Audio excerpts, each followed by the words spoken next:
Hello guys, class 12 P block elements का ये lecture number 3 है और आज की वीडियो में हम ग्रुप 15 के एलिमेंट नाइट्रोजन के कंपाउंड्स डाइनाइट्रोजन और अमोनिया की केमिस्ट्री डिस्कस करने वाले हैं। केमिस्ट्री में हम अमोनिया और डाइनाइट्रोजन की प्रिपरेशन, प्रॉपर्टीज एंड यूजेस के बारे में कंप्लीट स्टडी करेंगे। इससे पहले वाले लेक्चर में हमने ग्रुप 15 एलिमेंट्स के oxidation state, anomalous property of nitrogen and group 15 की ट्रेंड्स एंड रिएक्टिविटीज के बारे में कंप्लीट स्टडी कर लिया है। अगर आपने वो वीडियो नहीं देखी है तो लिंक डिस्क्रिप्शन में, वीडियो की एंड स्क्रीन में और आई बटन में मिल जाएगा, जाके देख सकते हैं। बात करते हैं आज के वीडियो की। तो सबसे पहले हम डाइनाइट्रोजन की केमिस्ट्री की डिस्कस करते हैं। डाइनाइट्रोजन की बात करें तो डाइनाइट्रोजन का अगर फॉर्मूला की बात करें तो डाइनाइट्रोजन का फॉर्मूला हुआ N2 और ये गैसेस स्टेट में है, इसीलिए हम इस N2 को नाइट्रोजन गैस भी बोलते हैं। दिस इज नाइट्रोजन गैस, क्योंकि normal temperature and pressure condition पे ये गैसेस स्टेट में होती है। सबसे पहले हम नाइट्रोजन के प्रिपरेशन की बात कर लेते हैं, फिर प्रॉपर्टीज और लास्ट में यूजेस की बात करेंगे। तो प्रिपरेशन की बात करें तो सबसे पहला जो मेथड है वो कमर्शियल मेथड है और सेकंड मेथड हम जो डिस्कस करेंगे वो लेबोरेटरी मेथड डिस्कस करेंगे। कमर्शियल मेथड की अगर हम बात करें तो कमर्शियल मेथड में नाइट्रोजन जो है वो एयर से ऑब्टेन करते हैं और एयर के फ्रैक्शनल डिस्टिलेशन से ये नाइट्रोजन ऑब्टेन की जाती है। कैसे ऑब्टेन होती है देखते हैं। देखो, जो भी एयर होती है, एयर में डिफरेंट गैसेस होती हैं। अब डिफरेंट गैसेस को क्या किया जाता है, लिक्विफाई किया जाता है। अब लिक्विफाई गैसेस को करने के लिए हमें क्या करना होगा, प्रेशर को इंक्रीज करना होगा। प्रेशर इंक्रीज किया जाता है और टेम्परेचर कम करना होगा, यानी कूलिंग की जाती है। टेम्परेचर कम या कूलिंग करने से और प्रेशर इंक्रीज करने से जो एयर है, गैसियस एयर जो है वो लिक्विड एयर में कन्वर्ट हो जाती है।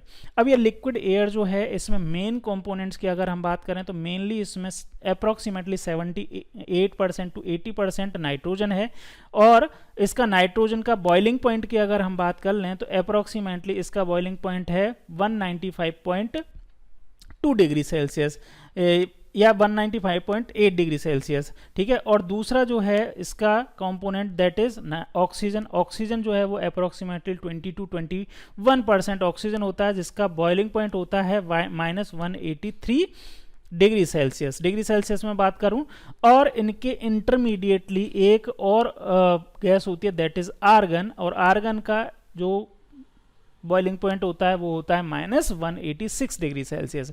अब इन तीनों में से सबसे मिनिमम बॉइलिंग पॉइंट जो होता है वो नाइट्रोजन का होता है, इसीलिए जब इसका फ्रैक्शनल डिस्टिलेशन किया जाता है, अब फ्रैक्शनल डिस्टिलेशन का मतलब क्या है, इनका टेम्परेचर इंक्रीज करेंगे तो सबसे पहले हमें नाइट्रोजन जो गैस है वो ऑब्टेन हो जाती है। सबसे पहले हमें नाइट्रोजन गैस ऑब्टेन होती है, उसके बाद हम आर्गन गैस को सेपरेट कर लेते हैं और सबसे लास्ट में हमें ऑक्सीजन गैस ऑब्टेन होती है। नाइट्रोजन और ऑक्सीजन का अपना अपना यूजेस हैं, ठीक है। तो इस तरह से हम एयर से, जिसमें एयर जो है as a raw material use हो रहा है, तो यहाँ पे ये मेथड जो है कमर्शियल इसलिए यूज किया जाता है क्योंकि यहाँ पे ये पूरे प्रोसेस में कोई कॉस्टली जो रॉ मटेरियल है वो यूज नहीं हो रहा है। एयर से ही हमें नाइट्रोजन और ऑक्सीजन ऑब्टेन हो रही हैं, ठीक है। तो देखो कैसे, dinitrogen is produced commercially by liquefaction and fractional distillation of air. Liquid nitrogen जिसका बॉइलिंग पॉइंट 77.2 केल्विन है, अगर इसकी मैं डिग्री सेल्सियस में बात करूं तो ये कितना हो जाएगा, -195.8 डिग्री सेल्सियस। एक फॉर्मूला आप जानते ही हैं, kelvin equal two degree Celsius plus 273। तो इस फॉर्मूला से आप केल्विन और डिग्री सेल्सियस को कन्वर्ट कर सकते हैं। मैं कई बार इसका यूज करूंगा, इसीलिए मैंने यहाँ पे फॉर्मूला बता दिया। आगे बात करते हैं, जब इसमें से लिक्विड नाइट्रोजन को डिस्टिल करते हैं तो सबसे पहले लिक्विड नाइट्रोजन ऑब्टेन होती है और ऑक्सीजन जो होती है जिसका बॉइलिंग पॉइंट -183 या 90 केल्विन है वो बाद में रह जाती है। सेकंड मेथड है लेबोरेटरी मेथड। लेबोरेटरी मेथड में नाइट्रोजन जो गैस है उसको प्रिपेयर करने के कई सारे मेथड हैं, जिसमें सबसे फर्स्ट मेथड है अमोनियम क्लोराइड। अमोनियम क्लोराइड के एक्वस सॉल्यूशन की रिएक्शन सोडियम नाइट्रेट के एक्वस सॉल्यूशन से करवाते हैं तो नाइट्रोजन गैस ऑब्टेन होती है। लेकिन इस मेथड में इस नाइट्रोजन गैस के साथ साथ में नाइट्रिक ऑक्साइड और HNO3 मतलब नाइट्रिक एसिड भी ऑब्टेन होते हैं। अब यहाँ से प्योर नाइट्रोजन ऑब्टेन करने के लिए हमें इस नाइट्रोजन गैस को किसमें से पास करना होता है, aqueous sulphuric acid containing potassium dichromate, यहाँ पे H2SO4 मेनली H2SO4 होता है और इसमें K2Cr2O7 पोटेशियम डाइक्रोमेट इसका एक्वा सॉल्यूशन होता है। इसमें से इस नाइट्रोजन गैस को पास करते हैं तो इसमें इम्प्योरिटी नाइट्रिक ऑक्साइड और नाइट्रिक एसिड की जो इम्प्योरिटीज हैं वो इस सॉल्यूशन में एब्जॉर्ब हो जाती हैं और हमें प्योर नाइट्रोजन ऑब्टेन होती है। First method. सेकंड मेथड की अगर हम बात करें तो सेकंड मेथड में अमोनियम डाइक्रोमेट जो है उसको हमें हीट करना होता है और उससे भी हमें नाइट्रोजन ऑब्टेन हो जाती है। थर्ड मेथड, लेबोरेटरी मेथड की बात करें, थर्ड मेथड में क्या है, सोडियम या बेरियम एजाइड जो है उसका थर्मल डिकम्पोजिशन किया जाता है, मतलब इनको हीट किया जाए तो क्या होगा, हमें प्योर नाइट्रोजन ऑब्टेन होगी। Very pure nitrogen can be obtain by thermal decomposition of sodium और बेरियम एजाइड। ये बेरियम एजाइड का यहाँ पे एग्जाम्पल ले रखा है, बेरियम एजाइड का। सोडियम एजाइड के थर्मल डिकम्पोजिशन से भी नाइट्रोजन इसी तरह से ऑब्टेन होती है। ये हमने प्रिपरेशन की बात की। अब बात करते हैं प्रॉपर्टीज ऑफ नाइट्रोजन। नाइट्रोजन की प्रॉपर्टीज की अगर हम बात करें तो नाइट्रोजन जो है वो colourless, odourless, tasteless and non toxic gas है। नाइट्रोजन का कोई कलर नहीं होता है, कोई टेस्ट नहीं होता है, कोई भी स्मेल भी नहीं होती है और टॉक्सिक भी नहीं होती है। Nitrogen atom has two stable isotope. Two stable isotopes कौन कौन से हैं, नाइट्रोजन 14 और नाइट्रोजन 15। ये टू स्टेबल आइसोटोप्स हैं नाइट्रोजन के। नेक्स्ट बात, it has very low solubility in water. इसकी नाइट्रोजन की जो है सॉल्युबिलिटी बहुत कम होती है वाटर में। कितनी होती है, 23.2 ml पर लीटर। मतलब 1 लीटर अगर वाटर लिया जाए कितने टेम्परेचर पे, 273 केल्विन टेम्परेचर और 1 बार प्रेशर पे, मतलब नॉर्मल या स्टैंडर्ड टेम्परेचर प्रेशर कंडीशंस पे 1 लीटर वाटर में अप्रोक्सीमेटली 23.2 ml या सेंटीमीटर क्यूब नाइट्रोजन ही डिजॉल्व होती है। इनके अगर बॉइलिंग पॉइंट और मेल्टिंग पॉइंट की बात करें तो freezing point and boiling point of nitrogen are very low. अगर बॉइलिंग पॉइंट की बात करें, नाइट्रोजन की बॉइलिंग पॉइंट मैंने आपको अभी बताया ही था, कितना है नाइट्रोजन का बॉइलिंग पॉइंट, -195.8 डिग्री सेल्सियस, या फिर इसको अगर केल्विन में आप लिखना चाहें तो 77.2 केल्विन बोल सकते हैं, ठीक है। और अगर इसकी फ्रीजिंग पॉइंट या मेल्टिंग पॉइंट की बात करें, फ्रीजिंग पॉइंट या मेल्टिंग पॉइंट की, तो वो अप्रोक्सीमेटली होता है आपका -210 केल्विन, या फिर इसको डिग्री सेल्सियस, या फिर इसको केल्विन में आप बोलें तो 63 केल्विन। तो ये इतने लो टेम्परेचर हैं बॉइलिंग पॉइंट और मेल्टिंग पॉइंट, क्योंकि बेसिकली इसका रूम टेम्परेचर पे या नॉर्मल एनटीपी या एसटीपी पे नाइट्रोजन जो होती है वो किस फॉर्म में होती है, गैसियस स्टेट में होती है, गैस होती है। तो जब इसको लिक्विफाई करते हैं तो इसका टेम्परेचर बहुत कम करना पड़ता है और अप्रोक्सीमेटली इतने टेम्परेचर पे क्या होती है, लिक्विफाई होती है, और इतने ये -210 डिग्री सेल्सियस टेम्परेचर पे जाके ये क्या होती है, सॉलिडिफाई होती है। Dinitrogen is rather than inert at room temperature because of the high bond enthalpy. ये बात हमने पहले भी की थी कि नाइट्रोजन जो है वो ट्रिपल बॉन्ड फॉर्म कर पाता है, यहाँ पे पी बॉन्डिंग हो पाती है स्मॉल साइज की वजह से, और यहाँ पे अगर 3 बॉन्ड्स बनाने की वजह से इसकी बॉन्ड एंथैल्पी जो होती है वो जो बहुत ज़्यादा हाई होती है। इसीलिए रूम टेम्परेचर की अगर हम बात करें तो रूम टेम्परेचर पे ये कैसा होता है, कैसी होती है, इनर्ट होती है, बहुत ज़्यादा इनर्ट होती है। यहाँ पे ये रिएक्शन नहीं करती अदर के। लेकिन अगर इसका टेम्परेचर इंक्रीज किया जाए तो इसकी रिएक्टिविटी रैपिडली इंक्रीज होती है। High temperature, at high temperature it directly combines with some metals and non-metals. Metal से अगर ये रिएक्शन करती है नाइट्रोजन तो यहाँ पे आयोनिक नाइट्राइड्स बनाते हैं, नाइट्रोजन के साथ में आयनिक नाइट्राइड्स मेटल के साथ में नाइट्रोजन आयनिक नाइट्राइड्स बनाती है। जैसे लिथियम के साथ में नाइट्रोजन की रिएक्शन होती है तो लिथियम नाइट्राइड बनाती है जो एक आयनिक नाइट्राइड है। सिमिलरली मैग्नीशियम नाइट्रोजन के साथ में रिएक्शन करके मैग्नीशियम नाइट्राइड बनाती है, ये भी एक आयनिक नाइट्राइड है। इसी तरह से नॉन मेटल के साथ में रिएक्शन करके कोवलेंट नाइट्राइड फॉर्म करते हैं। नॉन मेटल के साथ में नाइट्रोजन, जैसे नाइट्रोजन ने हाइड्रोजन नॉन मेटल के साथ में रिएक्शन किया तो अमोनिया फॉर्म किया और अमोनिया एक कोवलेंट नाइट्राइड है। सिमिलरली नाइट्रोजन और ऑक्सीजन आपस में कंबाइन होते हैं, ऑक्सीजन एक नॉन मेटल है तो यहाँ पे ये नाइट्रिक ऑक्साइड फॉर्म करते हैं। इनकी कंडीशंस की अगर हम बात करें तो यहाँ पे अमोनिया का फॉर्मेशन जो होता है वो हेबर प्रोसेस कहलाता है। ये हेबर प्रोसेस हम अमोनिया की प्रिपरेशन में भी बात करेंगे। हेबर प्रोसेस के लिए temperature approximately 770 kelvin 773 kelvin temperature होता है और प्रेशर भी बहुत ज़्यादा हाई होता है, अप्रॉक्सीमेटली 200 एटमॉस्फेरिक प्रेशर। तो और सेकंड है डाइनाइट्रोजन। डाइनाइट्रोजन जो है वो डाइनाइट्रोजन की रिएक्शन डाइऑक्सीजन से करवाते हैं तो नाइट्रिक ऑक्साइड फॉर्म होता है। इसके लिए भी टेम्परेचर बहुत ज़्यादा चाहिए, अप्रॉक्सीमेटली 2000 केल्विन टेम्परेचर। तो ये कुछ प्रॉपर्टीज़ हुई। अब हम बात करते हैं यूजेस ऑफ नाइट्रोजन की। नाइट्रोजन की यूजेस की बात करें, ठीक है, यहाँ पे नाइट्रोजन के यूजेस की बात करें तो यूजेस में सबसे पहला main use of dinitrogen is manufacture of ammonia. Ammonia की मैन्युफैक्चरिंग सबसे ज़्यादा इंपॉर्टेंट है। अमोनिया जो है NH3, अमोनिया से क्या बनते हैं, फर्टिलाइजर्स। फर्टिलाइजर्स हमारी जैसी कंट्री में बहुत ज़्यादा इंपॉर्टेंट होते हैं क्योंकि हमारी कंट्री की इकोनॉमी किसके ऊपर बेस्ड है, एग्रीकल्चर के ऊपर बेस्ड है और एग्रीकल्चर फर्टिलाइजर्स के ऊपर बेस्ड है। इसीलिए यहाँ पे हेबर प्रोसेस या फिर manufacturing of ammonia from nitrogen is very important. And other industrial chemicals containing nitrogen जैसे कैल्शियम साइनामाइड। कैल्शियम साइनामाइड की अगर फॉर्मूला की बात करें तो कैल्शियम साइनामाइड होता है CN होल ट्वाइस। तो दिस इज कैल्शियम साइनामाइड जिसमें नाइट्रोजन प्रेजेंट होता है। इसका use it is also find use where inert atmosphere is required, जैसे iron and steel industry inert diluent for reactive chemicals. जैसे steel और आयरन इंडस्ट्री में inert environment की requirement होती है, वहाँ पे ऑक्सीडेशन प्रोसेस ना हो इसके लिए इनर्ट एनवायरनमेंट की यूज़ होती है और वहाँ पे नाइट्रोजन यूज़ होता है। सिमिलरली एक इनर्ट एनवायरनमेंट नेम से आपको एक वर्ड और आपको याद आ रहा होगा, जैसे जो हमारे चिप्स की पैकेट्स होती हैं उनमें भी एयर को फ्लश कर दिया जाता है, एयर को बाहर निकाल दिया जाता है और उसकी जगह क्या फिल कर दी जाती है, नाइट्रोजन, जिसकी वजह से उसमें प्रेजेंट जितने भी चिप्स जो हैं वो उनमें रेंसिडिटी ना हो, उसमें कंटेनिंग जो ऑयल है उसकी रेंसिडिटी ना हो, इसीलिए इनको इनर्ट गैस नाइट्रोजन से फ्लश कर दिया जाता है बिफोर पैकिंग।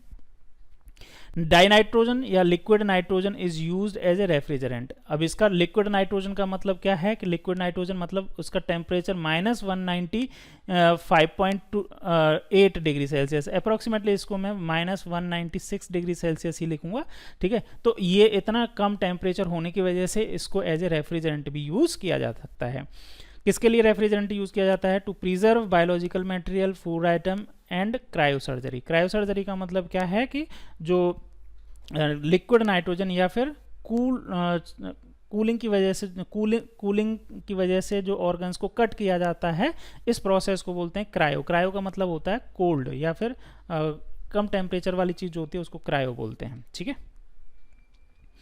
नेक्स्ट हम बात करते हैं, नेक्स्ट नाइट्रोजन का कंपाउंड है दैट इज अमोनिया। अमोनिया की बात करें तो अमोनिया का फॉर्मूला NH3 होता है और ये भी normal temperature and pressure condition पे गैस होती है। बात करें इसकी प्रिपरेशन की तो प्रिपरेशन में कई सारे मेथड हैं। अगर स्मॉल स्केल की बात करें तो अमोनिया का प्रिपरेशन इन मेथड से किया जा सकता है। सबसे पहला जो मेथड है वो ये वाला है।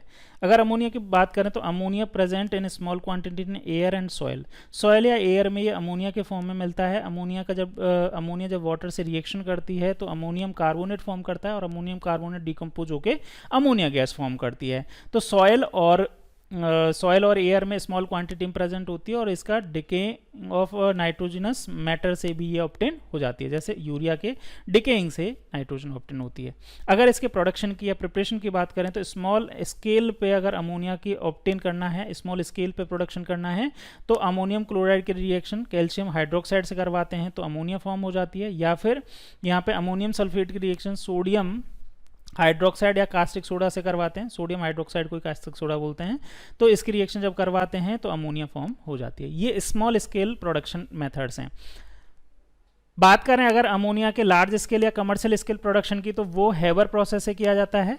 हेबर प्रोसेस में नाइट्रोजन गैस की रिएक्शन हाइड्रोजन गैस से करवाते हैं तो अमोनिया गैस फॉर्म होती है। ये एक रिवर्सिबल रिएक्शन होती है और अगर इस रिएक्शन की फेवरेबल कंडीशन की बात करें तो हाई प्रेशर और हाई टेम्परेचर जो है वो इसके फेवरेबल कंडीशंस हैं।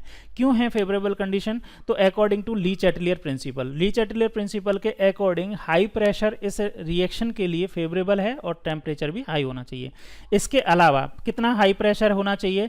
200 × 10⁵ पास्कल या अप्रोक्सीमेटली आप डायरेक्ट बोल सकते हो 200 एटमॉस्फेरिक प्रेशर, इतना हाई प्रेशर होना चाहिए और टेम्परेचर भी हाई होना चाहिए, अप्रॉक्सीमेटली 700 केल्विन टेम्परेचर होना चाहिए। साथ में इसमें एक कैटलिस्ट यूज होता है। कैटलिस्ट में अभी क्या यूज होते हैं, iron oxide with small amount of potassium oxide and aluminium oxide. तो ये तीन कंडीशन आपको याद रखनी है। हेबर प्रोसेस में तीन कंडीशन क्या है, सबसे पहले प्रेशर जो है वो अप्रॉक्सीमेटली 200 एटमॉस्फेरिक प्रेशर होना चाहिए। टेम्परेचर की अगर हम बात करें तो अप्रॉक्सीमेटली 700 केल्विन टेम्परेचर होना चाहिए। और कैटलिस्ट जो हैं वो कैटलिस्ट कौन कौन से यूज़ किए जाते हैं, अभी आयरन ऑक्साइड यूज़ किया जाता है, मेन कैटलिस्ट आयरन ऑक्साइड है, इसके साथ में पोटेशियम ऑक्साइड और एल्यूमिनियम ऑक्साइड भी यूज़ किए जाते हैं। तो ये तीन कंडीशन आपको याद रखनी है हेबर प्रोसेस की। अच्छा, पहले जो कैटलिस्ट यूज़ किया जाता था, पहले कौन सा कैटलिस्ट यूज़ किया जाता था, आयरन यूज़ किया जाता था and molybdenum as a promoter. पहले आयरन प्लस मोलिब्डेनम यूज़ किया जाता था। मोलिब्डेनम जो था वो कैटलिस्ट प्रमोटर की तरह काम करता था। आयरन की एक्टिविटी, आयरन कैटलिस्ट है और आयरन की एक्टिविटी को इंक्रीज करने का काम मोलिब्डेनम करता था। अगर इसके प्रोडक्शन के अगर फ्लो डायग्राम की बात करें तो हाइड्रोजन और नाइट्रोजन गैस यहाँ से पास किए जाते हैं, इनको कंप्रेस करके हाई प्रेशर में इनको कंप्रेस किया जाता है और कंप्रेस करने के बाद में इसको पंप के थ्रू यहाँ पे जहाँ पे ये रिएक्शन मिक्सचर है यहाँ पे डाला जाता है। साथ में हाई टेम्परेचर पे इन कैटलिस्ट को मिक्स किया जाता है और इस रिएक्शन मिक्सचर में नाइट्रोजन और हाइड्रोजन कंबाइन होके क्या फॉर्म करते हैं, लिक्विड अमोनिया फॉर्म कर देते हैं। तो ये सिस्टेमेटिक डायग्राम है। अब हम बात करते हैं प्रॉपर्टीज ऑफ अमोनिया की। तो अमोनिया एक colourless and pungent order gas है। इसके अगर फ्रीजिंग पॉइंट की बात करें तो फ्रीजिंग पॉइंट होता है 198.4 केल्विन और बॉइलिंग पॉइंट होता है 239.7 केल्विन। सॉलिड और लिक्विड स्टेट में ये इसमें हाइड्रोजन बॉन्डिंग हो जाती है। हाइड्रोजन बॉन्डिंग किस तरह से होती है ये हमने लास्ट लेक्चर में भी बात की थी। हाइड्रोजन जो है वो 2 नाइट्रोजन के बीच में आ जाता है लिक्विड या सॉलिड स्टेट में, जैसे कि वाटर में होता है, और इसीलिए इसके मेल्टिंग पॉइंट जो और बॉइलिंग पॉइंट जो होते हैं वो जो एक्सपेक्टेड बॉइलिंग पॉइंट और मेल्टिंग पॉइंट हैं उससे ज़्यादा होते हैं। Ammonia molecule is a trigonal pyramidal. अगर अमोनिया मॉलिक्यूल की बात करें तो अमोनिया मॉलिक्यूल जो होता है वो उसका स्ट्रक्चर कुछ इस तरह से होता है। अगर इसकी स्टेरिक नंबर कैलकुलेट करें तो इसका स्टेरिक नंबर 4 होता है। 4 स्टेरिक नंबर का मतलब क्या है कि यहाँ पे 3 हाइड्रोजन के साथ में, ये 3 हाइड्रोजन के साथ में क्या बन रहा है, 3 सिग्मा बॉन्ड फॉर्म हो रहे हैं और यहाँ पे एक लॉन पेयर है। तो टोटल यहाँ 4 स्टेरिक नंबर हो गया और 4 स्टेरिक नंबर होने की वजह से इसका जो हाइब्रिडाइजेशन होता है sp3 होता है। लेकिन sp3 की जो ज्योमेट्री होती है वो टेट्राहेड्रल होती है, लेकिन इसमें एक लॉन पेयर होने की वजह से इसकी ज्योमेट्री कैसी होती है, ट्राइगोनल पिरामिडल। ठीक है, with the nitrogen atom at the apex ना, नाइट्रोजन एटम सबसे टॉप पे होता है और इसका अगर नाइट्रोजन इस तरह से, ये हाइड्रोजन और ये हाइड्रोजन, तो यहाँ इस तरह का ये क्या बन रहा है, एक ट्राइगोनल पिरामिडल स्ट्रक्चर बन रहा है जिसके टॉप पे क्या है, नाइट्रोजन एटम है। It has 3 bond pair and 1 lone pair of electron. It's shown in the structure. ये इस तरह से हमने स्ट्रक्चर यहाँ पे देखा है। ठीक है, okay. Next, ammonia gas is highly soluble in water. Its aqueous solution is weakly basic due to the formation of hydroxide ion. तो अमोनिया गैस को जब हम वाटर में सॉल्युबल करते हैं तो अमोनियम हाइड्रोक्साइड फॉर्म करता है या हाइड्रोक्साइड आयन फॉर्म करता है, इसीलिए इसका नेचर कैसा है, स्लाइटली बेसिक है।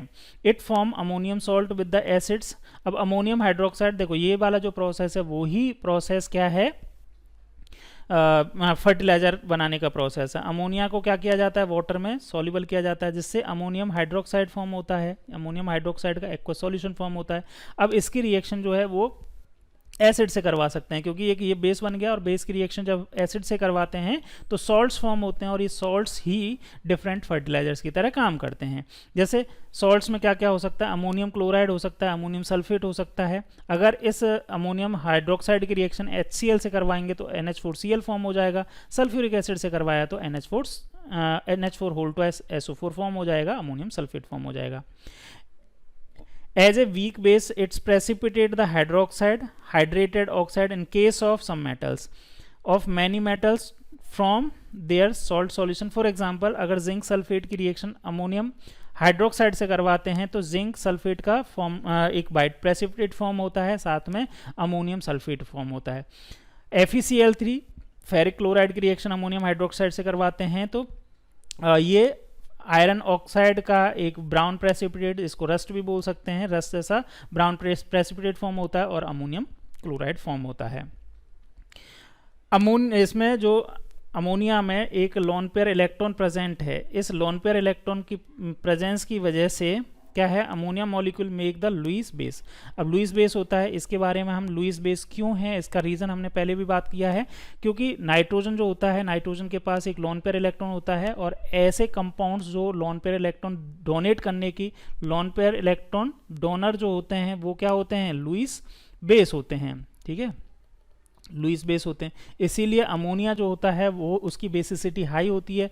अमोनिया में नाइट्रोजन का साइज स्मॉल होने की वजह से इलेक्ट्रॉन इलेक्ट्रॉन के बीच में रिपल्शन होता है, इसीलिए ये अमोनिया में नाइट्रोजन जो है वो लोन पेयर डोनेट करने की टेंडेंसी रखता है, इसीलिए ये एक लुईस बेस है।